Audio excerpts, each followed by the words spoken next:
Day to day news Bharat में मैं आकांक्षा परिहार आपका स्वागत करती हूं। हम वादा करते हैं कि पूरी निष्पक्षता के साथ पत्रकारिता करेंगे और हमारा कोई भी पत्रकार फील्ड में किसी से किसी भी प्रकार का उपहार या विज्ञापन स्वीकार नहीं करता, आगे भी नहीं करेगा, ना ही किसी को ब्लैकमेल करता है। हम दबे कुचले लोगों की आवाज़ बनते आए हैं और आगे भी बनेंगे। साथ ही हम ऐसी कोई भी खबर नहीं दिखाएंगे जिससे हमारी भोली भाली जनता मूर्ख बने या किसी भी प्रकार का कोई धोखा मिले। हम लोकतंत्र के चौथे स्तंभ को और अधिक मजबूत करने की पूरी कोशिश में लगे हुए हैं। और अब बात करते हैं खबर की।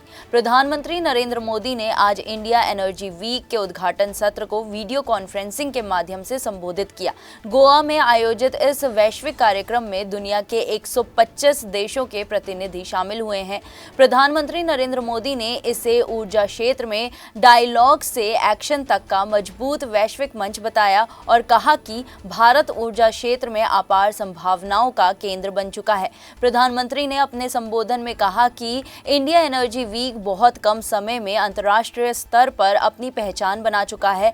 आज ये मंच केवल विचार विमर्श तक सीमित नहीं है, बल्कि नीतियों, निवेश और साझेदारी को जमीन पर उतारने का प्लेटफॉर्म बन चुका है। गोवा में आयोजित इस कार्यक्रम में तेल, gas, renewable energy, green hydrogen और ऊर्जा ट्रांजिशन जैसे विषयों पर चर्चा हो रही है। पीएम ने कहा कि भारत की ऊर्जा नीति अब भविष्य की ज़रूरत को ध्यान में रखकर तैयार की जा रही है। प्रधानमंत्री मोदी ने आगे कहा कि भारत की अर्थव्यवस्था आज दुनिया में सबसे तेज़ी से बढ़ने वाली अर्थव्यवस्था है। इसका सीधा असर ऊर्जा की मांग पर पड़ रहा है। उन्होंने कहा, जैसे जैसे भारत आगे बढ़ रहा है वैसे वैसे ऊर्जा से जुड़े उत्पादों और सेवाओं की मांग भी लगातार बढ़ रही है। पीएम ने ये भी स्पष्ट किया कि भारत केवल उपभोक्ता देश नहीं है, बल्कि दुनिया भर की ऊर्जा ज़रूरत को पूरा करने की क्षमता भी रखता है। प्रधानमंत्री ने भारत की निर्यात शक्ति को रेखांकित करते हुए कहा कि आज भारत पेट्रोलियम उत्पादों के शीर्ष 5 वैश्विक निर्यातकों में शामिल है। भारत वर्तमान में 150 से अधिक देशों में अपने उत्पादों का निर्यात कर रहा है। ये आंकड़ा भारत की उत्पादन क्षमता, गुणवत्ता और भरोसे का प्रतीक है।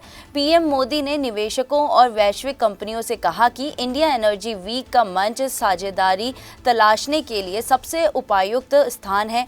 प्रधानमंत्री मोदी ने अपने संबोधन का बड़ा हिस्सा भारत और यूरोपीय संघ के बीच हुए ऐतिहासिक फ्री ट्रेड एग्रीमेंट को समर्पित किया। पीएम ने कहा, दुनिया में लोग इस समझौते की चर्चा मदर ऑफ ऑल डील के रूप में कर रहे हैं। उन्होंने बताया कि ये समझौता भारत के 140 करोड़ लोगों और यूरोप के करोड़ों नागरिकों के लिए एक नया अवसर लेकर आया है। ये समझौता वैश्विक जीडीपी के करीब 25% और ग्लोबल ट्रेड के 1/3 हिस्से का प्रतिनिधित्व करता है। प्रधानमंत्री ने कहा कि भारत यूं समझौता सिर्फ व्यापार तक सीमित नहीं है। ये समझौता लोकतंत्र, कानून के शासन और साझा मूल्यों के प्रति प्रतिबद्धता की भी पुष्टि करता है। पीएम मोदी ने ये भी कहा कि डील दुनिया की 2 बड़ी अर्थव्यवस्थाओं के बीच विश्वास और तालमेल का मजबूत उदाहरण है। प्रधानमंत्री मोदी ने बताया कि भारत EUFTA से ब्रिटेन के साथ हुए समझौते और एशिया प्रशांत व्यापार समझौते यानी कि APTA को भी मजबूती मिलेगी। इससे भारत का वैश्विक व्यापार नेटवर्क और मजबूत होगा और नए बाजारों तक पहुंचने में आसानी होगी। प्रधानमंत्री ने इस समझौते के लिए देशवासियों को बधाई दी। खासतौर पर उन्होंने कपड़ा उद्योग, चमड़ा और जूता उद्योग, जेम्स एंड ज्वेलरी सेक्टर में काम करने वाले लोगों को शुभकामनाएं दी। प्रधानमंत्री ने कहा कि ये समझौता भारत में विनिर्माण को बढ़ावा देगा और सर्विस सेक्टर को भी मजबूती देगा। प्रधानमंत्री मोदी ने कहा कि भारत EUFTA से दुनिया के हर कारोबारी और निवेशक का भारत पर भरोसा और मजबूत होगा।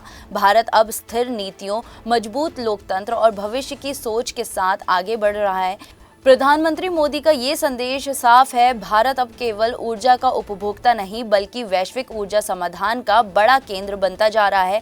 व्यापार, निवेश और साझेदारी के नए दौर में भारत दुनिया के लिए एक भरोसेमंद भागीदार के रूप में उभर रहा है।